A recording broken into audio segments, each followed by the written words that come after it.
Welcome back and thank you for staying with us. Now, ahead of the big day, politicians continue to fine-tune their campaign jingles to the majority of voters to their camps.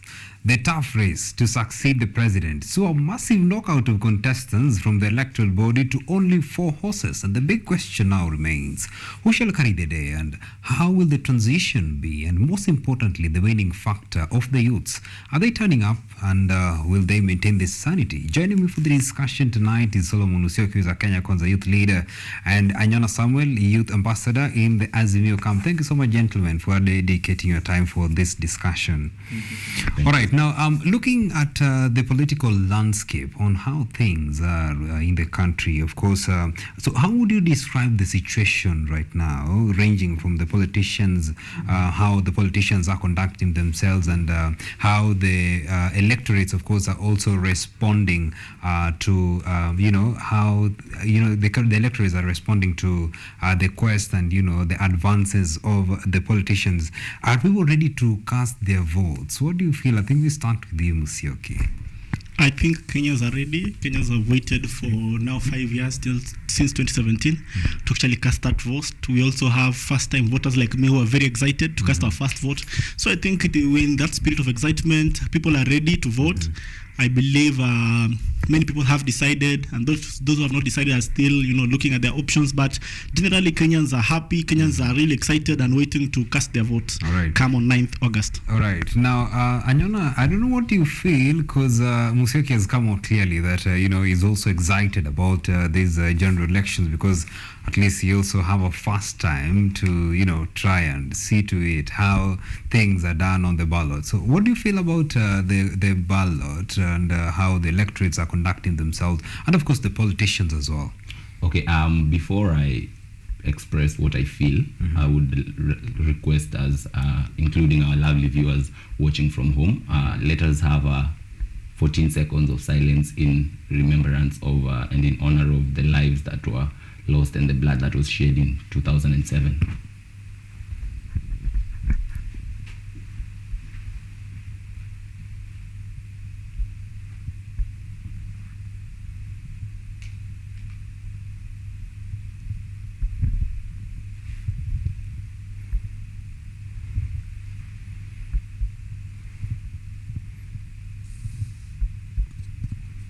Thank you.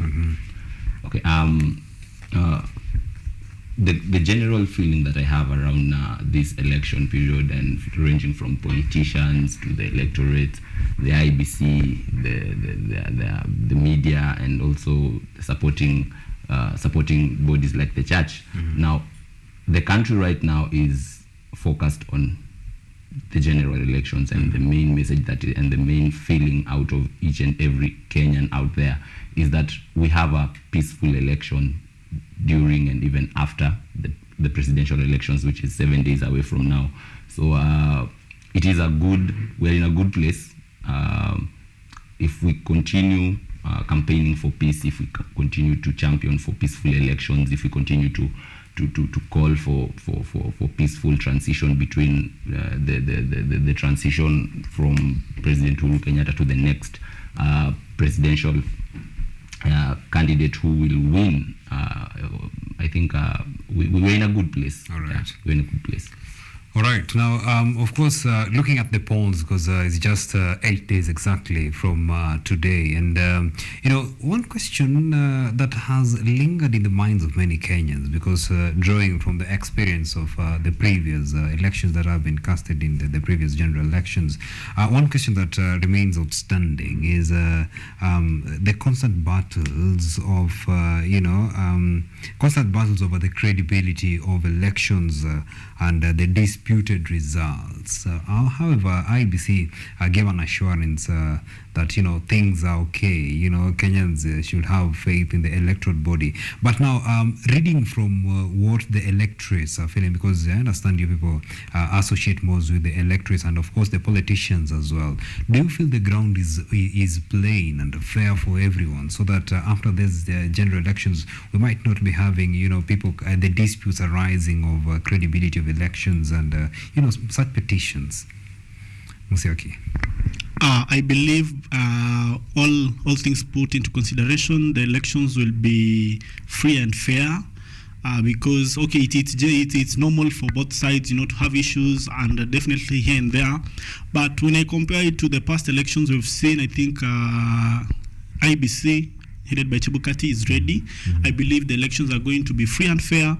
I believe that we are going to have a good election, and if there will be any problems or anything that comes after that, I believe we're going to follow the right procedure, go to Supreme Court and fight it out. So I believe we are ready. I believe IBC is ready, and I believe our politicians should also be ready and stop, trying to create that environment of people starting being anxious, people wanted to people having doubts in their system. So I believe everything is in order, and we are ready to start this journey. Maybe on that still, Musyoki, over the years, actually, the electoral body have been giving assurances to the electorates and to the politicians that things, the level, the ground is playing for everyone.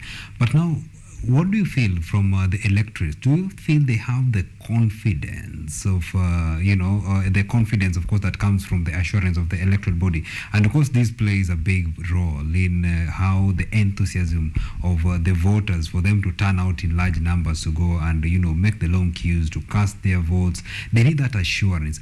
Are they really confident enough of this electoral body, the people on the ground, the electorates? I believe they have never been more confident.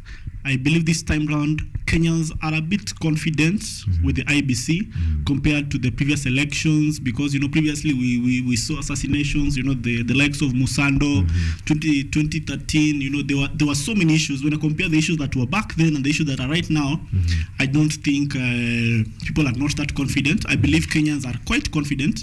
Kenyan politics, you can never be very confident, because of the history we've seen. But generally, I believe Kenyans are quite confident, and they will go vote. For the first time, I believe Kenyans feel that their vote will matter, unlike the previous elections, especially now that you're not having a government transitioning.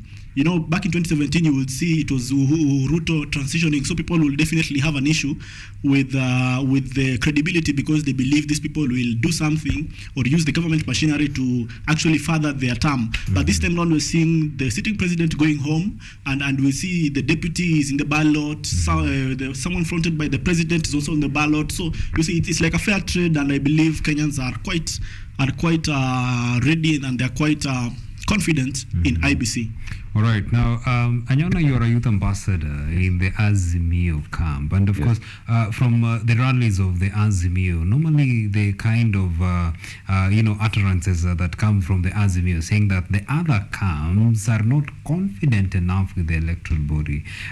They might, they're insinuating that probably they might not be, they might not accept the election results. I don't know what you feel about, what the Azimio presidential leader, and of course probably the utterances that we have heard from Kenya Kwanza and other, political camps. Is everyone ready from every camp to accept, the results that shall be relayed by the electoral body? I think on the Azimio side, we through the leadership of His Excellency Raila Amolo Odinga, he has come out clearly and confidently said that he shall accept the results of the forthcoming elections. And as the Azimio, we strongly believe that we are going to win this election. We are going to, because the numbers are speaking for itself. The ground is speaking every day. Azimio, we work as a team, and as a team, each and every player has their own part to play. And right now, we are focusing on voter turnout, encouraging and making sure that each and every voter is coming out on 9th the August, so that they can cast their vote and vote for Azimio, so that we see a smooth transition as Baba the Fifth ascends into power after the long-awaited conquest.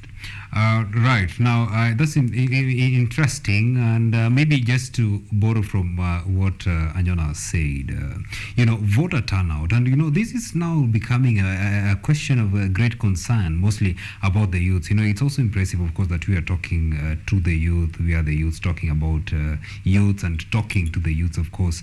There has been a rising question and is a rising concern, of course, about the youth turning out in large numbers to, go cast their votes on the elections day. Some people have expressed, actually the youth, some of them are saying that they're not confident enough to go and, sacrifice their time and all that it requires, of course, to cast their votes. Some people have lost faith in politicians because over time politicians have made promises, but they're not living up to the promises. So I don't know how, when you're interacting with the youth, of course you understand all of you are youth leaders, how are you dealing with this question of voter apathy? Are you trying to challenge the youth, of course, probably promising them of better things this time round, Musyoki?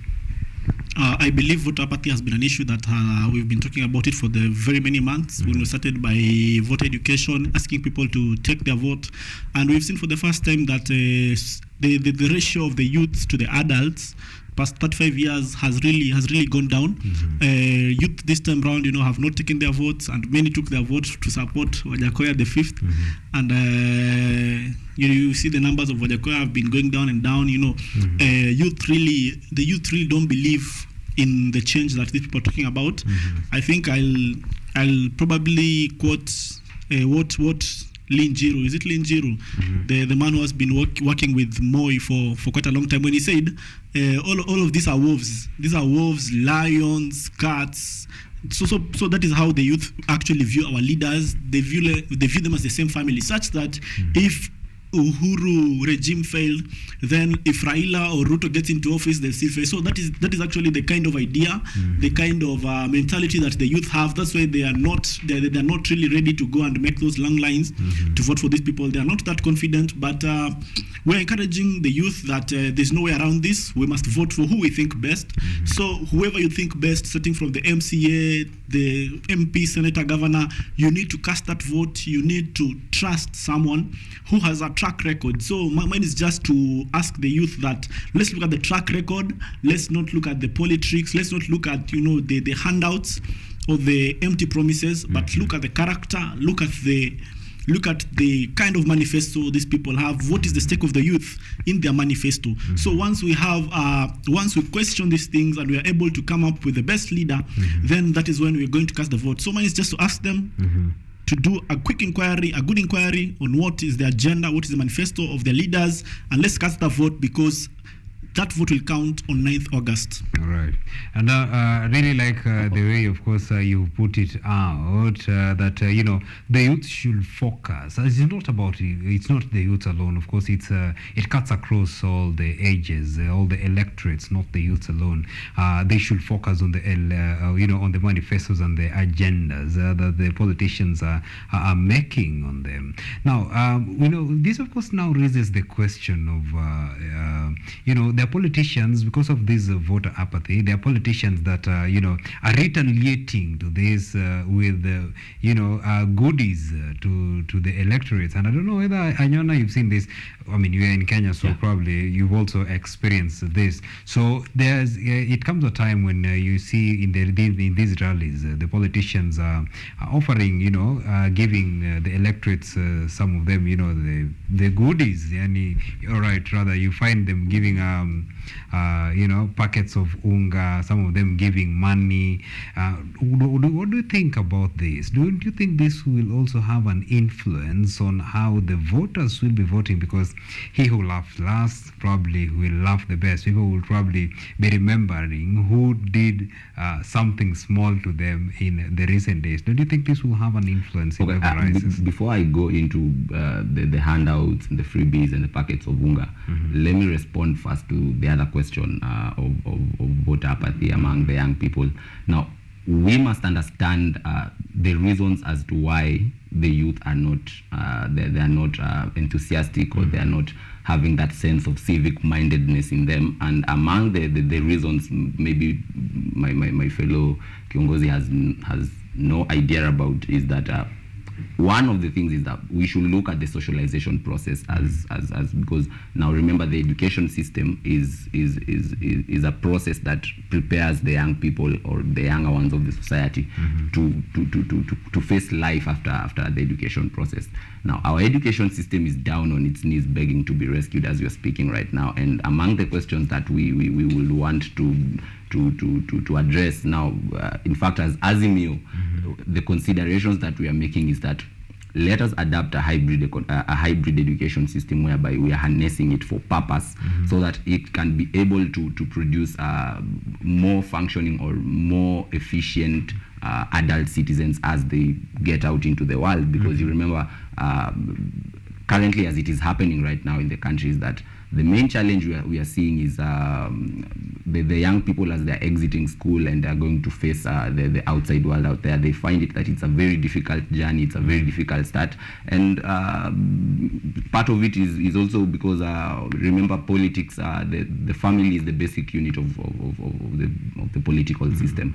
And in Kenya, if we look at the percentages of the broken families and we look at the percentage of maybe street children and stuff, the numbers are quite high, and it is about time we start thinking about responsive measures and maybe tactical plans and things that we might do so that it can start reducing the impact of families breaking. So that is one thing that we should try to understand. Now the next thing about now the freebies and the unga. Right. Out there, when you look at the economic situation right now, the conditions out there, they are scorching. And if you tell, for example, a young man, go and take this packet of unga just because of attending a rally, or abscond and ignore the political messages that are being sent to them, and go and sleep hungry. I think it's a thing that we are putting it the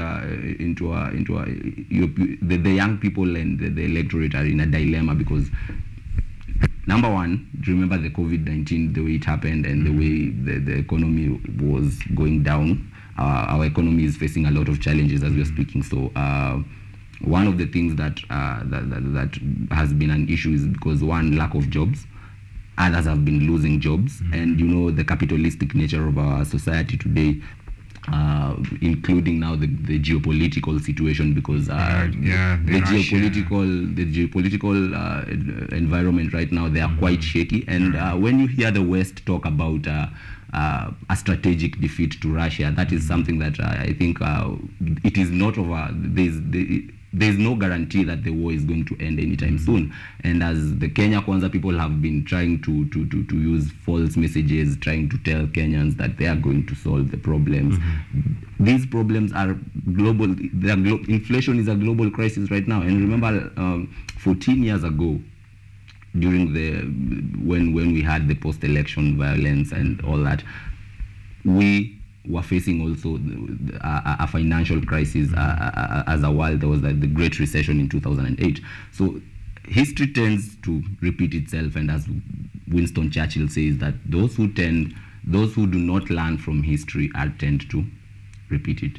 So we must have a forensic reflection on and a critical evaluation of the conditions and the circumstances that we have been through as a country from as back as we can, because for us to be able to find solutions, we must be able to know that this is where the rain started to hit us. All right. Yeah. Now it's also very impressive of how you're bringing the different topics, the different issues that have been ailing this country for quite some time now. Of course, you well articulate what the Azimio Camp is offering to the youths, and it's the same thing. I mean, you've said history repeats itself, and Azimio Camp, it's just a rebranding, but they've always been back there. They've always been in politics, of course, promising people what they want to do. It's just unfortunate that they've not been clinching power in the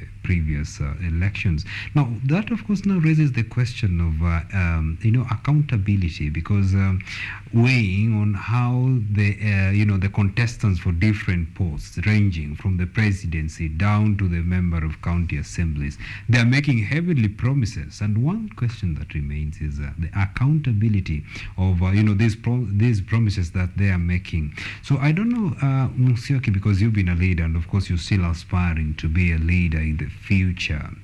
How best can we hold the leaders to account of the promises and their manifestos, the heavenly manifestos that they're presenting to the electorates? Unfortunately, the Constitution only offers one way to provide accountability, and that is through voting them out and through initiating a vote of no confidence through the parliament.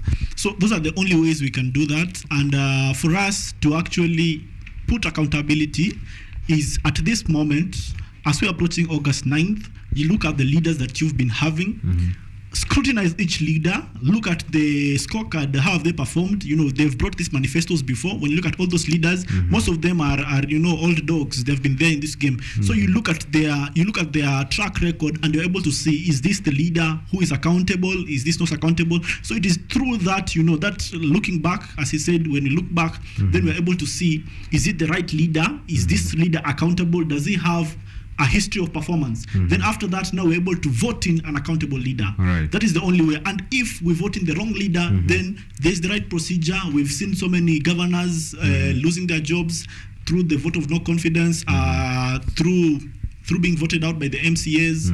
We've seen people trying to bring the bill of removing a sitting presidency. So that is the only way. There's no other way constitutionally for us to actually bring that accountability. So it is up to all Kenyans right now to look and check at the track record of each leader and come up with the most accountable leader. So what do you make of the statement of better the devil than the angel you don't know? Musyoki. I think that is what is ailing Kenyans. We always want to go with the devil we know than the angel we don't know. But the good thing is, most of the people who are vying, these are people who have a track record. So anyone who has a track record, definitely you'll have to ask yourself a few questions. And the main thing is, look at the track record. As we're saying, this election is about character. Let's look at the character, because people will always give good manifestos. People will come out with good agendas. But other than the agenda, you have to look at the track record. This is a person who has been there. He has been a village elder. Probably he has been in the corporate. So you have to look at the track record for you to actually know the kind of character this person is, and if this person is accountable of whatever he has been promising before. So for us to actually get there as Kenyans, we must first, the question, the issue with Kenyans is we never ask the agendas. We're just there for the nitty gritties, for that pack of ugali, as you've put it, for that 100 shillings. That is all, and that is actually the issue. Is that Kenyans are poor. Kenyans are no longer looking at the agenda. Kenyans are just looking to, this is my person, this is my tribe, this is my relative. This one has given me 100 shillings. It has just been a conversation of that. I know so many youth who have taken their votes from different places. Someone is from Kisumu, but he was ferried to Nakuru to just get a vote for nominations. Then you go back, and when you ask this person what is the issue, he just wanted that 500. That is what only matters to that person. So it is this thing of the economy that needs to be looked at very seriously. We see that the number of Kenyans who have gone below the poverty levels is actually more than 60%, and which has risen from around 30% when Uhuru got to government. So definitely the past 10 years have been tough for Kenyans, and I actually believe that we have to look at the agendas and the accountability of our leaders before we elect them. That is the only way we can do this. I like the way he speaks about accountability and the party that the side that he supports. One of the major reasons that we as Azimio, and remember our ticket, our presidential ticket is a moral ticket, and it's a ticket that reflects on justice and zero tolerance on corruption. So as you can see, when we say that Azimio, the ground is shaking, and we are working. As you can see, our fellow youth leader today, he has come wearing blue, so he's preaching the message: go Azimio, go Azimio. So I think one of the things that he should back his statements is that let him let him stand firm against corrupt leaders, against acts of corruption, which their side, we have clearly seen that they have been engaging in acts of corruption for a very long time. Remember their presidential candidate has been boasting of never being outside of government for the last in his whole political career, if I may say. So I think if for the first time he can just stay out, maybe things will be better. All right, of course, maybe how you are, approaching the thoughts and the opinions of Solomon Musyoki. He is a very young and prominent leader, of course, in his capacity, and he's bringing out, of course, the question of track record. And you've stated it clearly that the Azimio card, of course, which has Raila Odinga and Martha Karua talking of justice and zero tolerance to corruption. There have been leaders, if at all we were to look at the track record when they're saying they're going to have a zero tolerance on corruption, there have been leaders in the country for a very long time now, and these things have been happening in their watch. So what's the guarantee? Is this still the question of accountability? What's the guarantee that if they're in office, things will be changing? Are they going to rebrand? Are they going to be different leaders from the leaders they have been, throughout the years? I think what also Kenyans must understand is that the Azimio government is not promising that they will come to, because corruption, it's a fight against corruption. The fight against corruption is a journey. It's not something that we can just come out and say in 100 days time we shall have phased out, because it's a process. And of course our judiciary and the judicial systems, they also need some reforms. They also need some financial backing so that they can be up to task and deliver to the Kenyans in the right manner and in a manner that is in accordance with the law. So it is a journey. Let us take it as it is a journey, because the other ticket that we are supposed to be that our competitors, the other ticket, that just the other day we saw that they have been in court. The court has made a decision, and maybe we should not brand the whole ticket. It's not everyone. The court made a ruling on one person, on an individual, not the whole camp. But for the interest of time, of course, my director is telling we need to wind this up. I'll give everyone a minute. You give us, what final message would you want to relay to the electorate? Just a minute, kindly, as we wind up this discussion.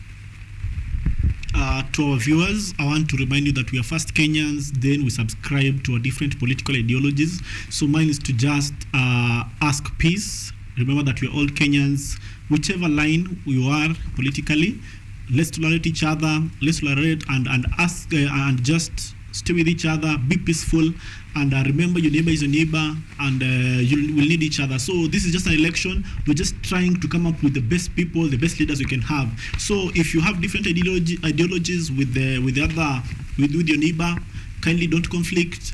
Let's use peace, and peace. Mine is just for the youth. Let's not be used. Let's be peaceful through this election, and God will bless you, and God will bless Kenya. Thank you. All right, thank you so much. Anyona, what's your final take? My final take and my plea to our viewers and fellow Kenyans, wherever they are watching from, it is a time that we are approaching the general elections, and the most important aspect of it is peace, number one, peace, number two, peace, number three. Nothing can ever substitute a peace for our living, because we are all Kenyans, and let us make Kenya a home for everyone, not just a certain type of people or a certain brand of individuals. Kenya is a home for all of us, and we belong in Kenya. I will also urge our fellow viewers, kindly vote for Azimio, vote for Blue, because His Excellency Raila Amolo Odinga is a peaceful man, and he has demonstrated more than once that he is ready and willing to work with other leaders. So as we are approaching this, vote blue, but remember, peace number one, peace number two, peace number three. Thank you. All right. Thank you so much, gentlemen, of course, for dedicating your time for this discussion. Maybe I will go with what Anyona said. Peace number one, peace number two, peace number 3. So for the three of us is peace. For the rest of you, it should be peace. Take a very short break. Shall we come back with sports news?